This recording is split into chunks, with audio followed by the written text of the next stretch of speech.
presenting Orson Welles as the third man.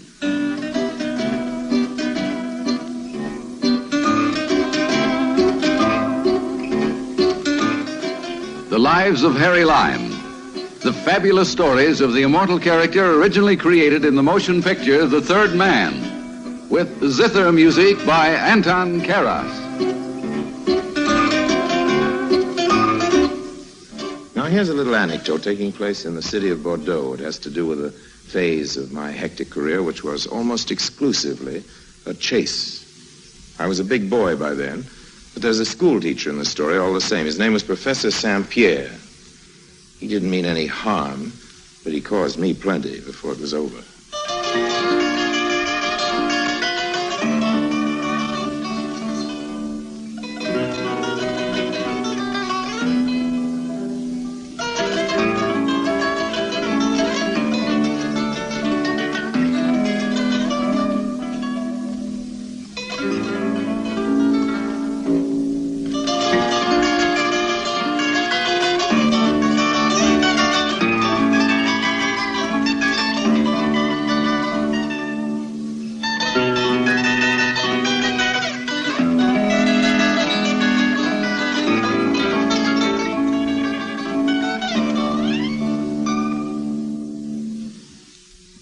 And now, Orson Welles as Harry Lime, the third man in Blue Bride.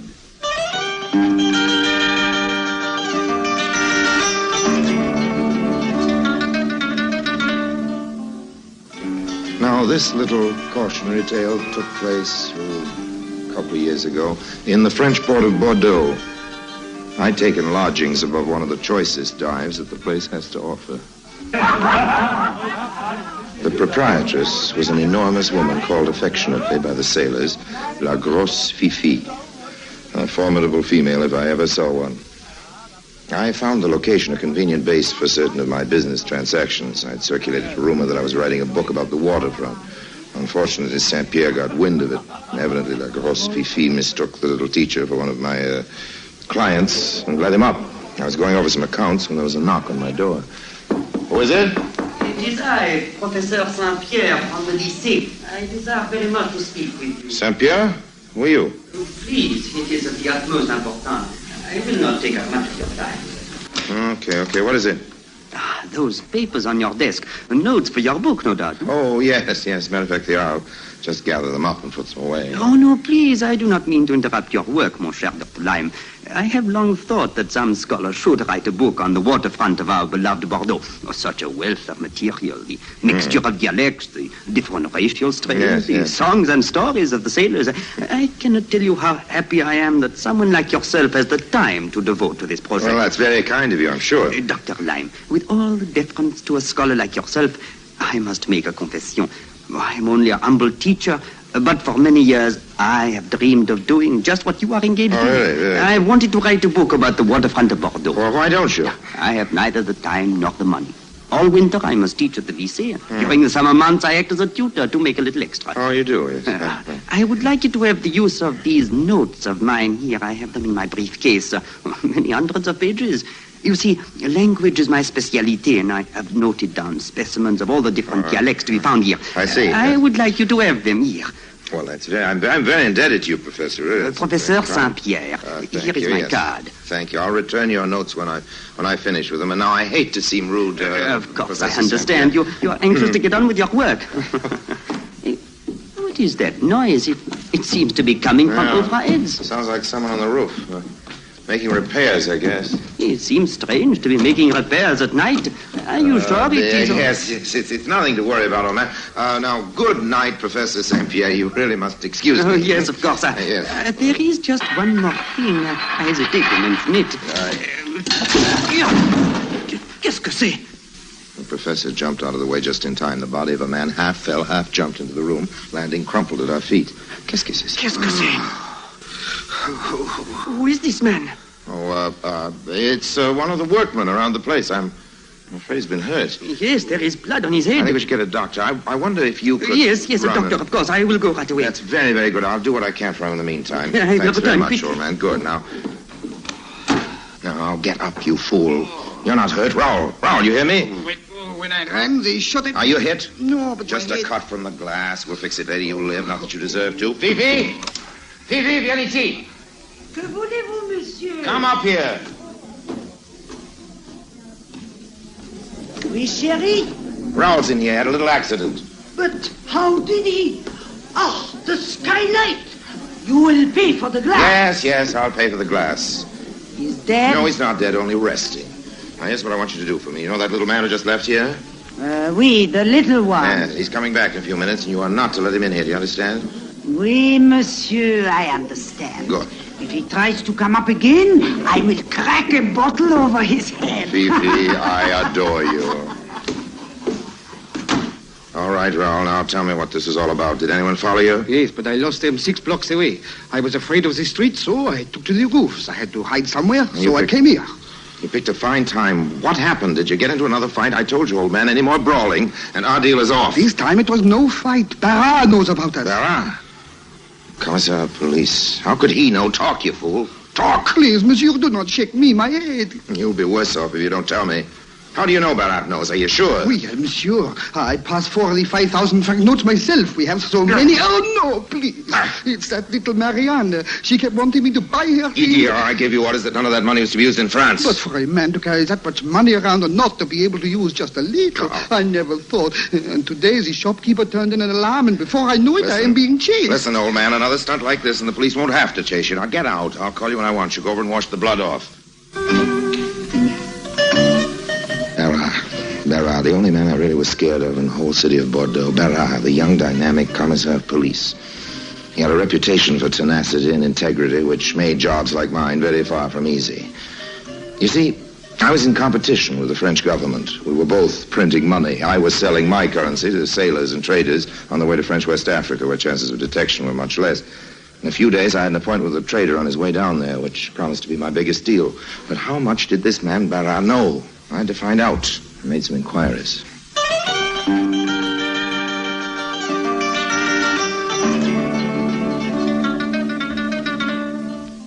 I can't understand how a girl like you can be satisfied to be just a maid. Why, with your looks and intelligence and personality, you should be on the stage. On the stage? On the stage. No, I will tell you one thing, Harry. If I were on the stage, I would be better than she ever was. I never saw her, but to hear her talk sometimes, you would think she was greater than Yvonne Printemps. Who's this? Her, my mistress, of course. Madame Sophie Barras. Is she an actress? Well, she was before she married Monsieur Barras. She went by the name of Sophie Avant. But if you ask How me... long have you worked for Madame Barras? Only since she was married 2 months ago. Only 2 months ago, and she's still a bride. Oh, not a very happy one. Sometimes I do feel sorry for her. It is terrible. Well, Pauline, what's terrible? Does he beat her? No, he does nothing. Oh.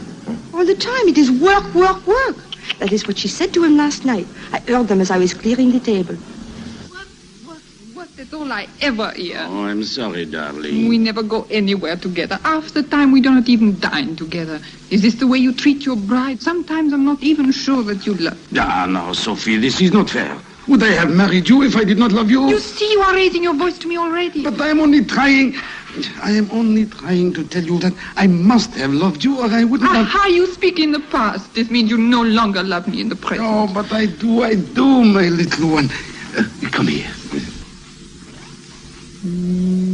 Georges. Now, do you believe me? Mais oui, Georges.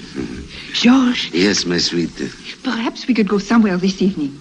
Somewhere with music and just a few people, and then walk home slowly together, just as we used to walk last spring in Paris. Oh, I wish we could, but I have to go over some reports. Now you make me angry. Oh. You think you can set my mind at ease with only one kiss? No, but... A kiss that does not take up more than a few seconds of your official time. No, Sophie, you've got to try to understand.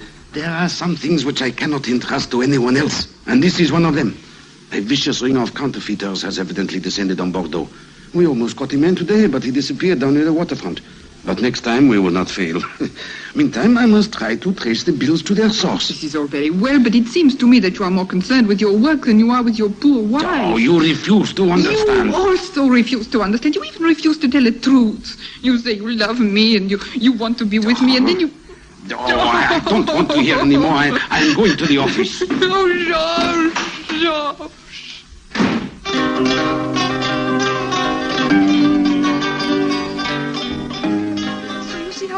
Harry. I hope you never treat me like this. Don't worry about that, Shirley. You do not find this a depressing marriage? No, I can't say that I do. In fact, I find it quite inspiring. You have a good ear, Pauline, old girl. I can almost hear them talking. Well, listening is the only thing that makes it interesting to be a maid. You know, you're a very bright girl, even brighter than I thought. Supposing I put you and your packages into a cab from here. Taxi! Oh, but maids do not ride in cabs. Oh, they do when they have money. Here, close your warm little hand around this.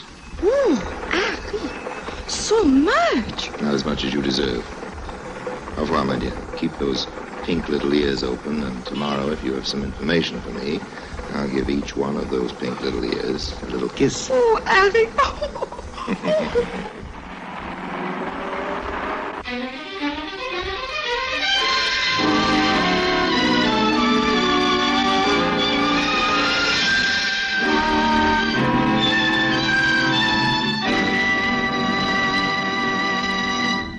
Orson Welles returns in just a moment as the third man.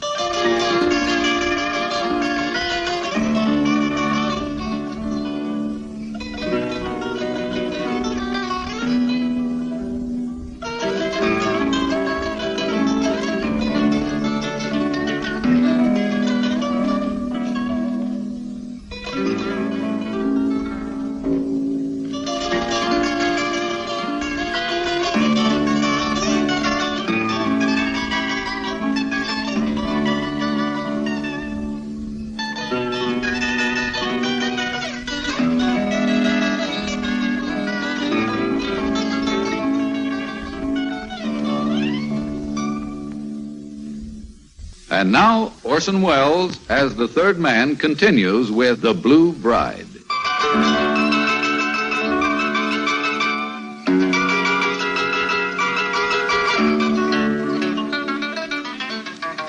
Back at Le Trois Rois, Fifi told me that a gentleman was waiting in the back room. This proved to be the venerable blackguard who went by the aristocratic name of Captain Dominique de Chateaubriand. The captain is engaged in trade with the natives of French West Africa.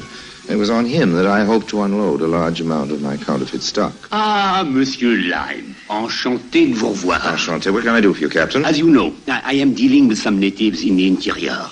Some missionaries have told them the value of their merchandise, which I used to buy for next to nothing. Now they want cash in return for their goods and ivory.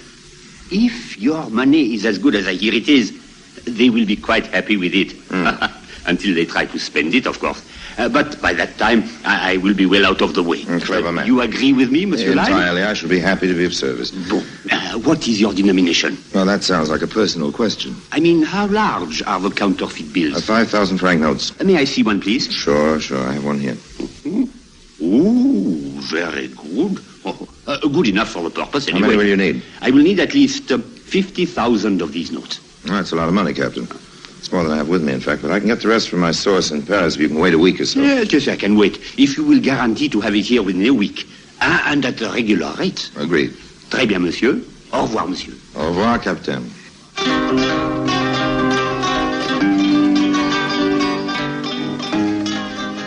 For this big deal in the offing, it became necessary to throw Barras off the trail for at least a week or so. So the next morning, I found out from my little friend Pauline that Madame Barras spent most of her lonely afternoons sitting by herself in a small cafe known as La Vert Rouge. That afternoon, I happened to be sitting in La Vert Rouge when she arrived. So I went over to a table and tipped my hat. Pardon, but are you not Madame Sophie Avant of the stage? Why, yes, monsieur, I am. But how did you know my name? I've often admired your work. Yes. But alas, I never had the courage to come backstage and meet you much as I wanted to. Well, this is marvelous. To find someone who actually remembers my name and face. Well, it's not a face to forget easily, Mademoiselle Avant. I am Madame now, monsieur. Madame Barras. I beg your pardon, I did not know. Oh, that's quite all right. Won't you sit down? Well, just a minute, yes, if I'm not intruding. Now, tell me, what shows did you see me in? First, let me ask you a question, if you'll forgive me. What are you doing in Bordeaux? You, whom I always imagine surrounded by the bright lights and all the gaiety of Paris. I came here with my husband. This is his home. Oh, I see. He is a commissaire of police of Bordeaux. You don't say. Must be a very interesting job. For him it is interesting. For me it is dull. Oh, I don't quite follow. I have no right to talk this way to a stranger. Well, don't forget that I am a stranger who has known you I've been interested in you for a long, long time. Oh, it is not fair to burden you with my troubles, but today I am, how you say, blue. Oh, a blue bride, eh? Well, if I can help in any way. Oh, monsieur, I'm so unhappy. I do not know what to do or where to turn. Are you sure your husband loves you, madame? Oh, yes, I'm sure of that. And I know I love him, but unless something is done right away, the marriage will not last. Does it mean enough to you to try to save it? Oh, yes, yes. Well, you're young and beautiful. You should be able to lure any man away from his duty. But my husband is not any man, monsieur. Nonsense, nonsense. All you lack is confidence. You need to feel more sure of yourself. And believe me, madame, you have every right to. But what can I do? It seems to me that the only hope for both of you is to get away from Bordeaux for a while. Away from everything that reminds him of his work. Surely he has competent assistants to whom he can turn things over for at least a week or so. I don't see how I can get him to come away. We have even had to postpone our honeymoon last spring because he was so busy. Well, then there's your answer. A honeymoon trip. And the sooner the better. But I know he won't leave his work, especially right now. He will if you force the issue once and for all. And if his marriage means anything to him. What do you mean, force the issue? I mean, suppose you packed your bags. We're ready to leave, with or without him. Tell him if there's no honeymoon, you're on your way back to Paris for good. In a day or so, you and your husband will be enjoying a nice little cruise somewhere, believe me. That sounds wonderful. How I wish it could come true. Well, it can come true, if only you won't lose your courage. But I don't really want to leave him, even if he will not do what I want. But you've got to make him believe that you would actually leave. Do you think I can? My dear Sophia, you are an actress, are you not?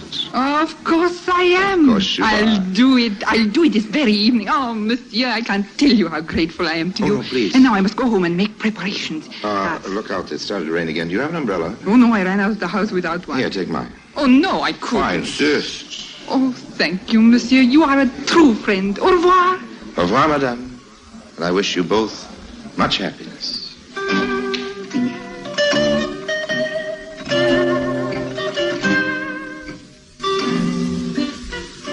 My plans were going well.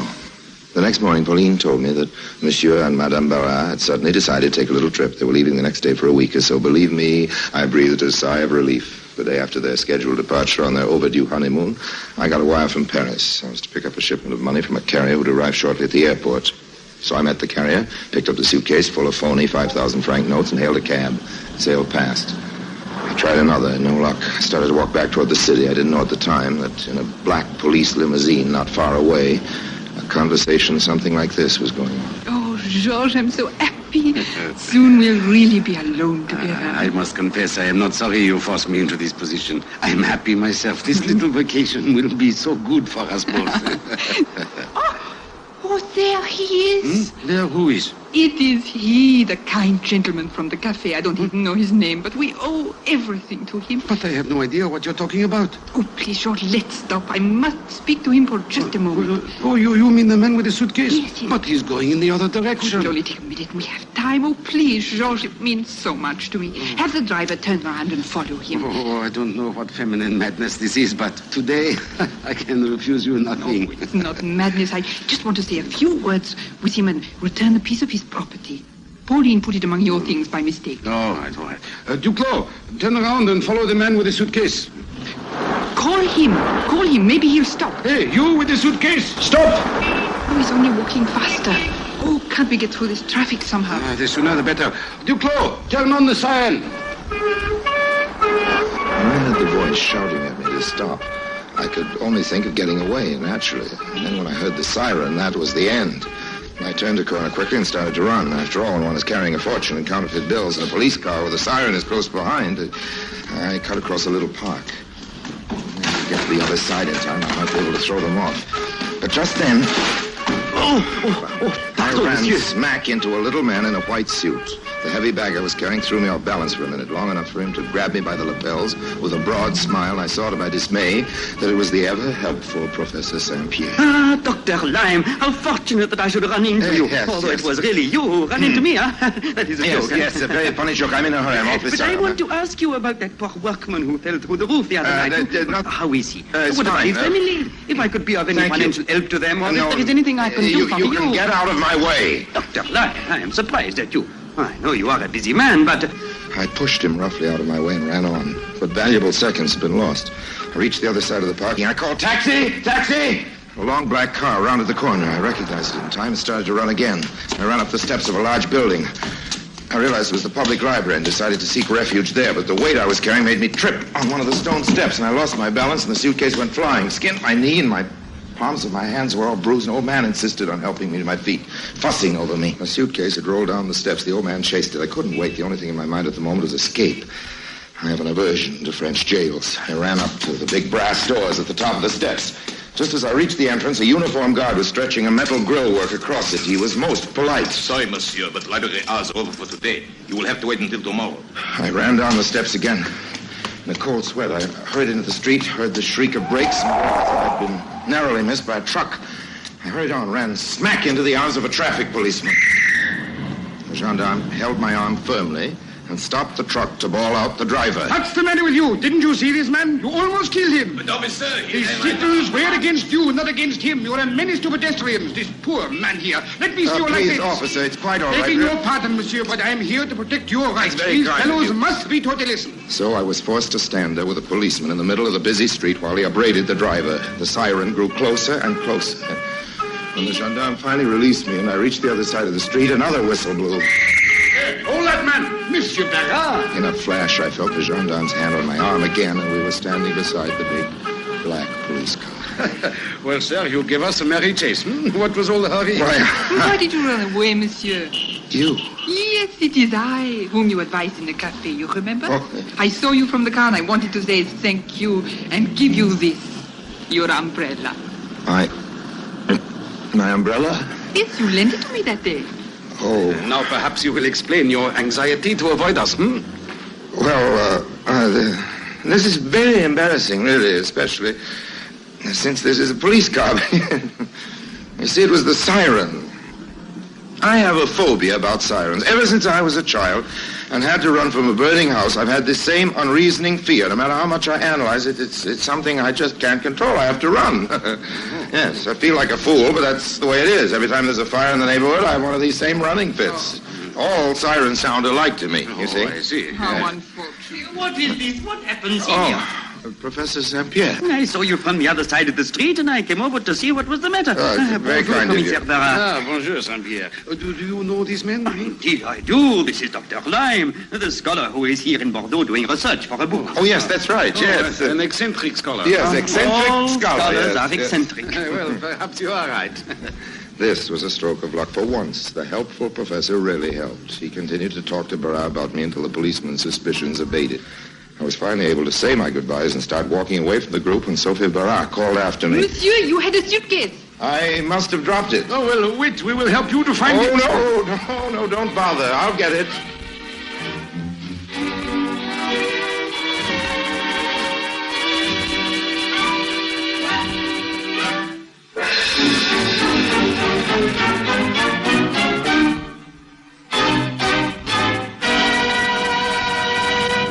Harry Lime returns in just a moment.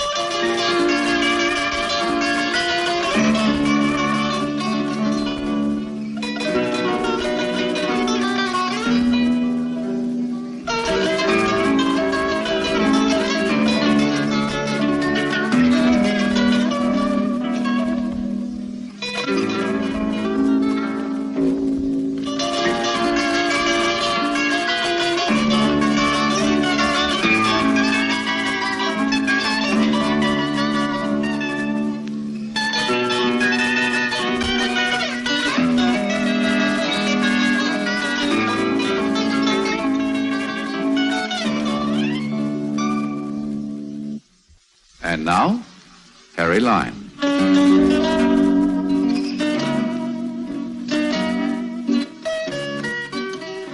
By this time, I was running again. I glanced back over my shoulder just in time to see the old man gesticulating excitedly over the suitcase and holding up a fat packet of franc notes. I can imagine that Barras' fury, when he realized that he let the prize slip through his fingers, was equaled only by Sophie's when she realized the identity of her friendly family counselor. I wonder whether she ever got her honeymoon.